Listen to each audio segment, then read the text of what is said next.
Allez, on se retrouve aujourd'hui pour une vidéo. Je suis en train de faire ma petite organisation pour les nouvelles couleurs qui arrivent donc chez Stampin' Up. C'est une organisation que j'avais déjà avant. Et là, je la refais avec les nouvelles collections, les nouvelles couleurs, les nouvelles in color. Et voilà, on va faire une page ensemble. Et ensuite, je vous montre vraiment toute ma petite partie. Donc, mon organisation papier et tout ce qui est encre, recharge, feutre, Stampin' White, les blends clairs, les foncés, les crayons aquarellables. Donc, en fait, je vous avais déjà montré, d'habitude, je le faisais que pour les in-color qui changeaient. Mais là, il y a des couleurs qui changent, donc je refais tout mon nuancier. Donc, je mets par collection. Par couleur et ce que j'ai ou ce que je n'ai pas. Comme ça, en fait, en fonction de là où je tamponne, je sais que j'ai cet outil. Et voilà, en fonction des commandes que je veux passer, s'il manque des choses, je sais ce qui me manque, je sais ce qui ne manque pas. Quand je fais un projet, que je réfléchis sur les couleurs, je sais ce que j'ai ou ce que j'ai pas en encre. Bon, recharge, c'est surtout pour mon organisation. En feutre, en crayon, si j'ai besoin de ça. Et je trouve ça super utile, facile. Et j'ai fait la même chose en fait pour les papiers. Parce que j'ai une tour avec mes feuilles, plus en fait des petites caisses plastiques pour préserver en fait les papiers des anciennes collections ou des in-color. Et comme ça je sais si j'en ai, si j'en ai pas, si je les ai ou si je les ai plus. Et parce que si c'est des anciennes collections, une moment que j'en ai plus, voilà, je vais les barrer et je sais que j'en aurai plus. J'essaye d'en avoir toujours un petit peu quand même. Et en fonction, je regarde ce qui me manque aussi en papier. Et comme ça, j'ai pas besoin de mettre une étiquette sur chaque feuille, enfin voilà, sur chaque paquet, pour savoir quelle couleur c'est avec mon organisation en fait de papier. On va déjà s'occuper de ça. Donc on prend un tampon, donc voilà, je l'utilise un différent pour chaque collection. Là, c'est juste un petit rond. On sort ces pads. Donc là, la collection Royaux qui sort dans le nouveau catalogue. Donc il y a Grappe Gourmande, Bleuet des Bois, Pampapon qui revient, Sapin Ombragé, Vert Jardin, Vert Olive, Carré Moulu, Ocre du Roussillon, Rouge Rouge, Cerise, Carmin. Donc voilà. Je vais vous montrer les petites couleurs. Donc là, c'est un bleu. Et puis on va tamponner ce que j'ai et ce que j'ai pas. Donc là j'ai pris les anciennes, parce que vous voyez ça donne ça. Donc ça c'est mes anciennes collections que je vais donc jeter. Parce que les noms ont changé, les couleurs, il y en a qui ont changé. Et puis on va faire ça tout de suite. Alors, on va donc démarrer. Donc Grappe Gourmande. Grappe Gourmande, qu'est-ce que j'avais? J'ai tout sauf les blends. Donc je tamponne tout sauf les blends. Et si un jour je les achète, hop, je tamponne.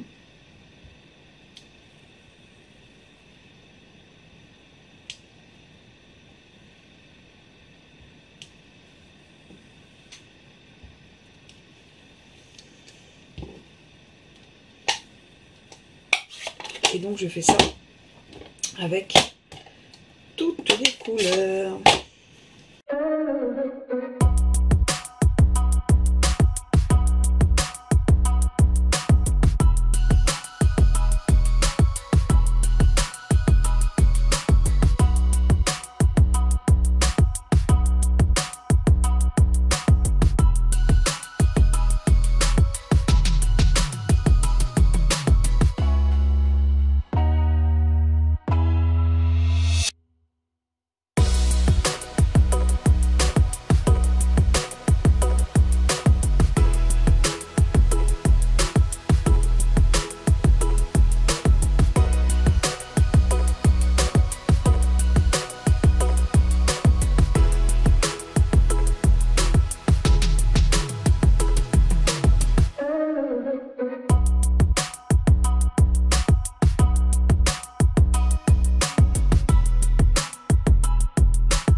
voilà, en fait, mon nuancier, on va dire de couleurs, de toutes les collections d'encre de recharge, de feutres, de crayons. Donc la collection Royaux, avec ces couleurs-ci, et ce que j'ai. Là, vous voyez que Bleuets des Bois, je n'ai que l'encre, je n'ai pas la recharge, je n'ai rien d'autre. La collection Brillant, donc il me manque que Tarte au Potiron, que je n'ai jamais acheté. Après-midi Azur et Explosion de Baie qui sortent au nouveau catalogue, donc vous verrez là très prochainement lorsque je vais avoir ma commande. Collection neutre où il ne me manque qu'un parce que c'est celui qui sort dans la nouvelle collection Pâtisserie au Pacane. Collection subtile, il me manque que 3, les 3 qui sortent aussi, Lueur estivale, Lagon lointain et Bulle à Bain à Bulle. Donc Lueur estivale c'est un jaune, Lagon lointain c'est un beau vert et Bain à Bulle c'est un rose. Ça c'est les Incolor que j'ai depuis que j'ai démarré en fait Stampin' Up. Donc il y avait la collection 2019-2021 avec Pampimpant donc qui est revenu, la 2020-2022 avec Mystérieuse Brume qui est revenue, la 2021-2023 qui s'arrête donc cette année, que j'adore, Fraîchia en fleurs qui est donc revenu, qui va rester dans le catalogue. Mais moi mes couleurs chouchoutes c'est Soyeuse succulente et Épinette enivrante où j'ai gardé des papiers. L'Incolor 2022-2024 qui continue encore pour un an, Perruche de parade, Sorbet sucré, Tahiti en mer, Oasis orchidée, scène stellaire. Les Incolor 2023-2025 qui arrivent cette année où je n'ai encore rien tamponné parce que je ne les ai pas encore reçus. Donc Chamotte cuivré qui a un marron cuivré un peu comme ça, un blé sauvage qui est plutôt un moutarde jaune un peu, voilà c'est très sympa. Bleu bohème qui a un beau bleu. Mauve mélancolique qui a un mauve un peu vintage moi je trouve. Et pavé de galet qui a un beau gris. Donc voilà, et j'ai fait exactement la même chose avec mes Distress Ink et mes Distress Oxide. Donc voilà pour tout ce qui est encre. Ça c'est toutes les encres que je possède, à part les encres noires comme la Memento, les choses comme ça. Mais ça c'est toutes mes encres de couleur que je possède. Comme ça j'ai mon nuancier. Et Stampin' Up ont sorti un nuancier en fait de papier. Et là avec les papiers qui arrivent, donc les nouvelles couleurs qui sortent comme Explosion de Baie, Après-midi Azur, j'achète les papiers pour les avoir avec les encres. Et en fait, je coupe un carré que je mets donc sur mon anneau. Donc là, c'est Create. Et en fait, derrière, je mets le nom. Donc là, c'est Vanille, par exemple, Calmant Safran. Et là, si j'ai plus les papiers, c'est-à-dire qu'ils n'existent plus, que je ne les ai plus, je l'enlève en fait de l'anneau. Comme ça, je sais que je les ai plus.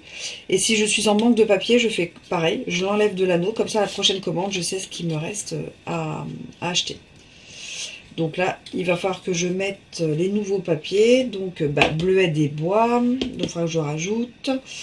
Après-midi Azur. Explosion de Baie. Pâtisserie au Pacane. Lagon lointain. Bain à Bulle. Et les Incolor 2023-2025. Et en fonction de comment ça va grandir, bon après il y a des papiers qu'on n'aura plus, hein, qui n'existeront plus, mais que j'ai encore, donc je les laisse. J'agrandirai mon anneau. J'agrandirai mon anneau. J'en ai des plus grands. Celui-là il doit être à peu près par... Bon, il est un peu plus grand celui-là de toute façon. Donc on va faire en fait, voilà. Moi je fais comme ça pour mon organisation personnelle pour les papiers et les couleurs.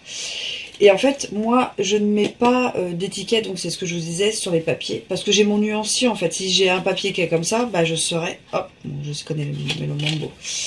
Ah non, magenta en folie, vous voyez, j'aurais pu me tromper. Et en fait, je préfère faire, voilà, comme ça. Comme là, c'est l'épinette enivrante, je l'ai toujours, parce que j'ai acheté... un paquet épinette enivrante, un paquet soyeuse succulente, parce que c'est des couleurs que j'adore et que j'adore utiliser, celui-là surtout en fin d'année. Donc je l'ai vraiment gardé, et quand j'en aurai plus, je l'enlèverai.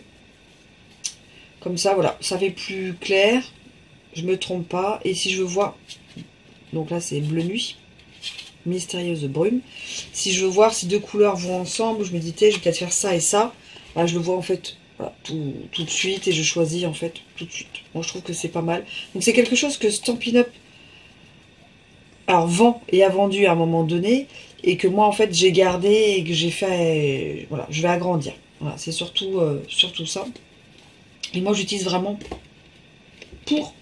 pour ça et pas pour un atelier ou voilà. Après je le mets des fois à l'atelier ou je le mets quand on est ensemble avec les copines, quand on scrape, quand on décide ensemble des couleurs qu'on va utiliser, qu'est-ce qui va avec, qu'est-ce qui va pas avec, voilà. Après je pense que je ferai par collection, mais j'attends d'avoir mes autres papiers qui me manquent pour voir ça. Mais je trouve, voilà, moi je trouve que c'est hyper pratique. Et vous, comment faites-vous en fait pour vos nuanciers? Voilà, vos nuanciers d'encre, vos nuanciers de papier, vos nuanciers de crayon, savoir qu'est-ce qu'on a. Moi en fait j'ai vraiment utilisé ça, c'est pour savoir qu'est-ce que j'ai pas, pour pas commander tout et rien en me disant non je l'ai pas. Comme ça m'est arrivé pour celui-ci. Voilà, du coup, je n'avais acheté deux. Alors qu'en fait, non, c'est tarte au potiron que je n'ai pas. Vous voyez? Et bien, grâce à ça, ben voilà, j'en commanderai pas plus un autre. Et je sais ce qui me manque, ce qui ne me manque pas. Et ce que j'ai besoin, ce que j'ai pas besoin. Voilà. Et même pour les distress, je trouve ça très pratique. Donc, j'en ai acheté un que je mets directement sur les pads, d'étiquettes comme ceci. Et un que je mets directement, voilà, sur mon nuancier. Donc voilà pour mon nuancier Distress et Stampin' Up. Sur ce, je vous dis à très vite dans une nouvelle vidéo. Allez, tchuss!